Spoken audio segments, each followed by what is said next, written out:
వందే మాత్రం. నేను మీ journalist Navata. Welcome to R political. Sri Rama Navami సందర్భంగా బెంగాల్ అంతటా ఘనంగా మునుపెన్నడూ లేని విధంగా ఏర్పాట్లు చేశారు. శ్రీరామనవమికి 4000కు పైగా ఊరేగింపులున్నాయి. అంతేకాదు గత ఏడాదితో పోలిస్తే 1000 ఊరేగింపులు ఈసారి ఎక్కువగా జరిగాయి. రామనవమి 26, 27 తేదీల్లో 2 రోజుల పాటు పశ్చిమ బెంగాల్లో నిర్వహిస్తున్నారు. ఈ సందర్భంగా పశ్చిమ బెంగాల్ వ్యాప్తంగా ఊరేగింపులు, పూజలు చేశారు.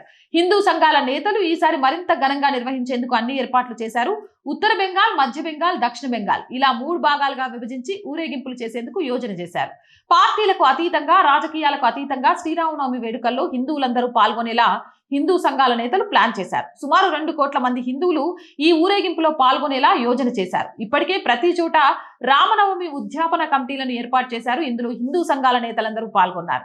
గత ఏడాది 3200 ఊరేగింపులు జరిగాయి. ఉత్తర బెంగాల్లో 925 ప్రదేశాలు రామనవమి వేడుకలు జరిగాయని సుమారు 23 లక్షల మంది పాల్గొన్నారు. అలాగే మధ్య బెంగాల్లో 1150 ప్రదేశాలలో కార్యక్రమాలు నిర్వహించగా సుమారు 9.5 లక్షల మంది ఇందులో పాల్గొన్నారు. దక్షిణ బెంగాల్లో మొత్తం 1575 కార్యక్రమాలు నిర్వహించగా సుమారు 14 లక్షల మంది ప్రజలు వీటిలో పాల్గొన్నారు. ఊరేగింపులు, రామ పూజలతో కలిపి మొత్తం కార్యక్రమాల సంఖ్య ఈ ఏడాది 4000 దాటింది.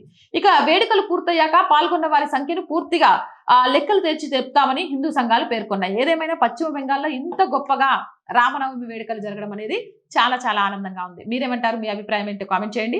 రోజు చెప్తుందేనండి, R group of channels, R voice, R political, R Samskruthi 3 మన ఛానల్సే. So please subscribe our channels. Content బాగుంది అనిపిస్తే లైక్ చేయండి, షేర్ చేయండి. ఆర్థికంగా ఆర్ వాయిస్కి మీ అందరి చేయుత చాలా చాలా అవసరం. ఆర్థికంగా సపోర్ట్ చేయాలి అంటే సబ్స్క్రిప్షన్ పక్కనే జాయిన్ అనే బటన్ ఉంది. 1 to 5 లెవెల్స్ ఉన్నాయి.